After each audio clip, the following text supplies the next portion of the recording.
Então nós vamos entrar agora um pouco no que é o coaching, as bases do coaching e muito particularmente na forma como eu trabalho com coaching também, porque, gente, hoje definir coaching, não dá para você dizer assim, coaching é isso. Seria da mesma forma que eu tentasse dizer assim, psicologia é isso. Não existe uma psicologia. A última vez que alguém parou para contar, tinha mais de 200 escolas de psicologia, todas brigando pela verdade de quem tinha razão a respeito da mente humana, né? E o coaching não fica atrás, né?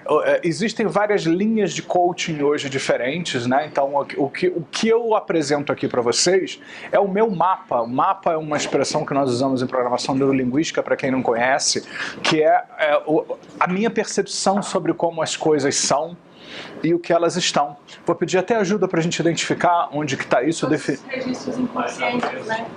13. Exatamente. Programação inconsciente, os registros inconscientes. Isso aí. É o nosso mapa.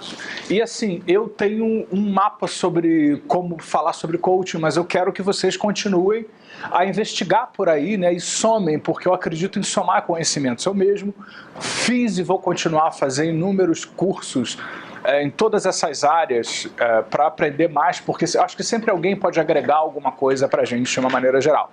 Então, página 13, né?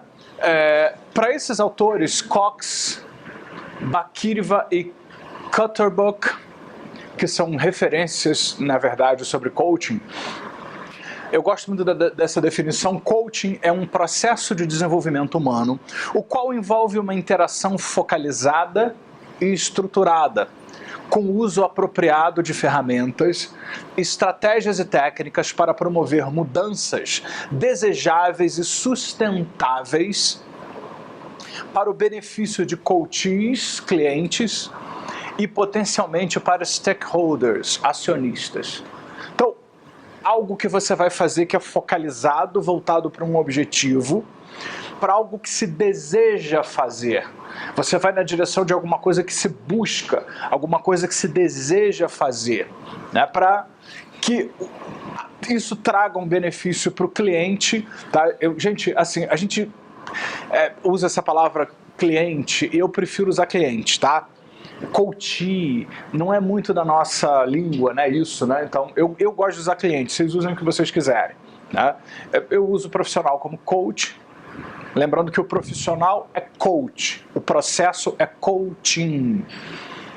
E para você não ter que falar coach e se embolar todo, cliente é aquele que vai receber. E isso aí traz uma questão muito importante, porque nós temos mais de um cliente às vezes. Você pode fazer coaching com aquela pessoa que vai bater na sua porta e dizer, eu quero um trabalho de coaching, seja para minha vida pessoal, profissional, afetiva. Hoje várias pessoas buscam coaching para melhorar relacionamentos, para melhorar a performance afetiva, sexual.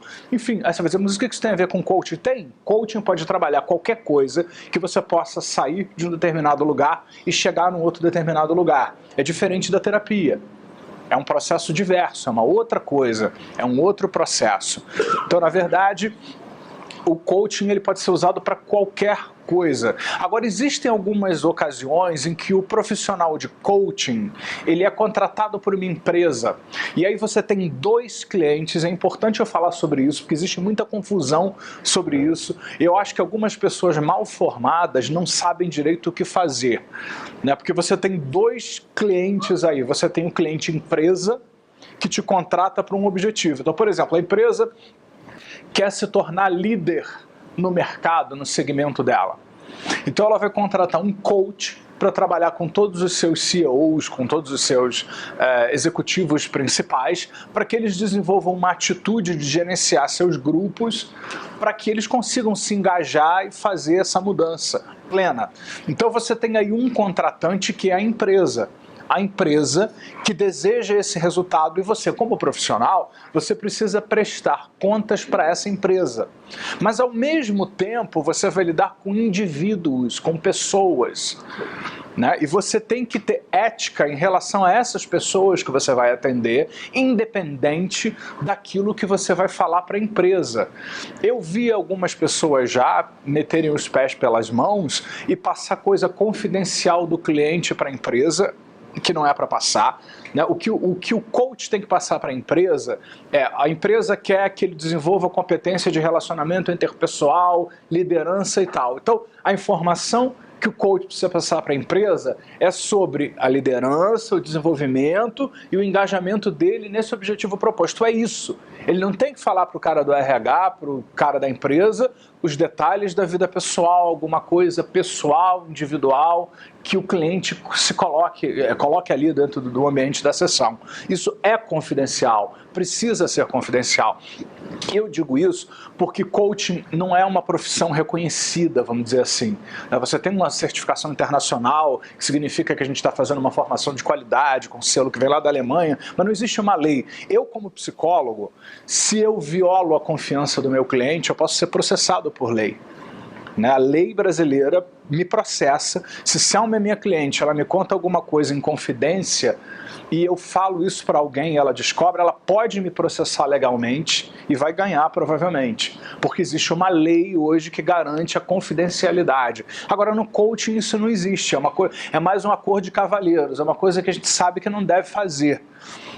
Mas é importante que eu coloque isso para vocês, porque muitas vezes alguns profissionais de coaching que vão trabalhar em algumas empresas, eles ficam um pouco confusos em relação a esse papel, a quem eu devo satisfações. Então você tem dois clientes, você tem a empresa que te contrata e justamente tem os acionistas por trás, né? Por que o acionista da empresa, ou o dono da empresa, se é uma empresa familiar e tal, está chamando você? Porque ele quer um resultado.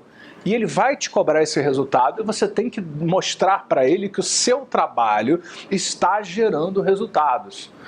Isso é importante. E você tem o seu cliente, que é cada um dos executivos, por exemplo, que você vai estar atendendo, onde você tem uma responsabilidade com aquela pessoa de desenvolvê-la, de desenvolver as competências e de manter a confidencialidade, de manter as características dessa pessoa e tudo isso para que tudo fique bem e que tudo dê certo. Então isso é uma coisa importante que a gente precisa esclarecer aí. Então, essa é a diferença para o processo de terapia, que no coaching você estabelece um caminho de mudança e você vai atrás de um caminho de mudanças. Opa, eu não digo que eu não sei usar esse negócio? Eu quero ir para frente, eu vou para trás, é um problema, né? Para quem começou a dar curso usando transparência de acetato, né? Não é isso? De acetato? Né? Me lembro, vocês lembram disso? Alguns não eram nem nascidos, né? Pois é. Eu comecei a dar curso de transparência, fiz um primeiro curso com 18 anos de idade de técnicas de ensino, pois é, que eu aprendi a fazer transparências e eu tinha uma pasta cheia de transparência, de vez em quando manchava aquele negócio todo, é um problema sério. Então, o coaching ele tem suas raízes intelectuais e uma variedade de disciplinas como a psicologia social, ou seja, a psicologia que lida com questões sociais, com grupos e tal, a teoria da aprendizagem, porque coaching tem a ver com ajudar o cliente a aprender. Coaching não é terapia, né? Coaching é um processo de ajudar o outro a aprender a se desenvolver.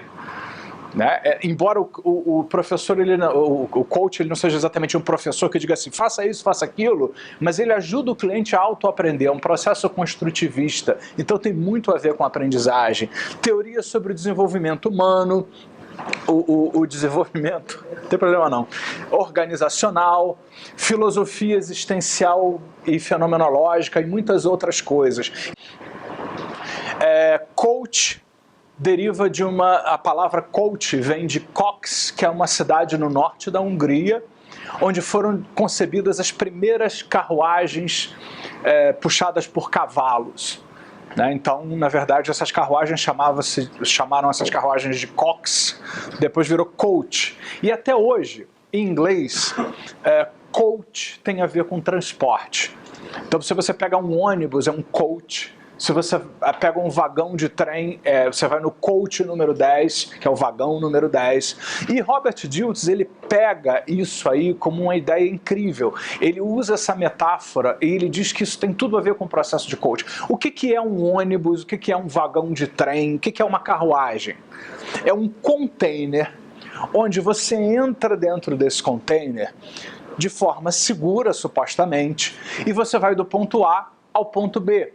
Então, se eu vou pegar um ônibus, por exemplo, de São Paulo para o Rio de Janeiro, eu supostamente devo entrar num container seguro, e esse container seguro vai me levar do ponto A, São Paulo, ao ponto B, Rio de Janeiro.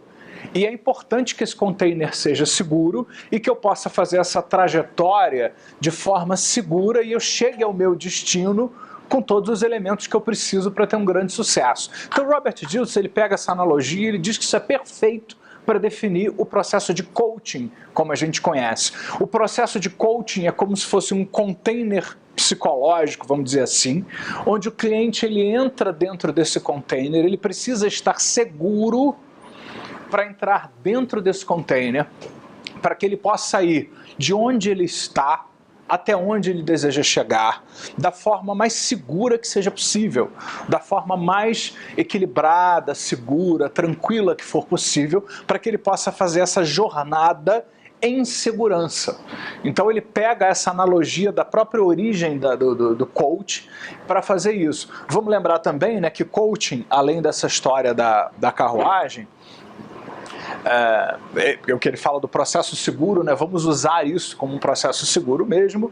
Vamos lembrar que coaching também tem a ver com, é uma palavra que também ficou muito conhecida no mundo dos esportes. Isso também gera uma certa confusão para quem não é da área, né? Porque o coach esportivo não é o coach profissional, nós aqui. É outra história. O coach esportivo, ele é um especialista em esporte. Ele sabe aquela modalidade, então um coaching de beisebol, ele sabe tudo sobre beisebol, ele sabe treinar um atleta para que ele se torne um excelente batedor no beisebol, no futebol ou qualquer outra coisa assim. Então ele é um especialista naquilo, mas ele não necessariamente vai ser um bom coach. Tem até muitas pessoas hoje em dia que são excelentes coaches esportivos, que também estudam coaching e fazem uma analogia e dão palestras e tal, como o Bernardinho e outros aí, né, que dão palestras de desenvolvimento pessoal e fazem analogia com o esporte o tempo todo, né, mas porque eles também estudaram e se desenvolveram e usaram outras coisas aí também em relação a isso. Mas vamos lembrar, né, que o coach, ele não tem nada a ver com treinador esportivo, mas é uma palavra que muitos conheceram também. Vocês vão ver aí na apostila também, que muitas vezes essa palavra também foi usada na Universidade de Oxford como uma espécie de um tutor de alunos que ficava atrás do aluno para que ele tivesse o resultado que ele precisaria nos exames, nas provas. Então foi usado de diversas maneiras diferentes. E é importante eu colocar uma coisa aqui, gente, quando eu falo muitas vezes que coaching não é terapia, quando vocês forem aprender o processo de coaching, vocês precisam ensinar para o seu cliente que coaching não é terapia. Aí você vai dizer, mas eu disse para ele, mas não é suficiente, né? Porque tudo aquilo que não tem uma referência dentro de nós vamos buscar a referência mais próxima que existe dentro de nós. Então, a referência desse negócio de você se sentar com alguém e falar de alguma coisa que está te incomodando é a terapia. É isso que as pessoas conhecem. Então, muitos clientes, mesmo sabendo, mesmo tendo ouvido de você que coaching não é terapia, né, o cliente, ele vai, o que ele vai fazer? Ele vai tentar tratar o coach como se ele fosse um terapeuta.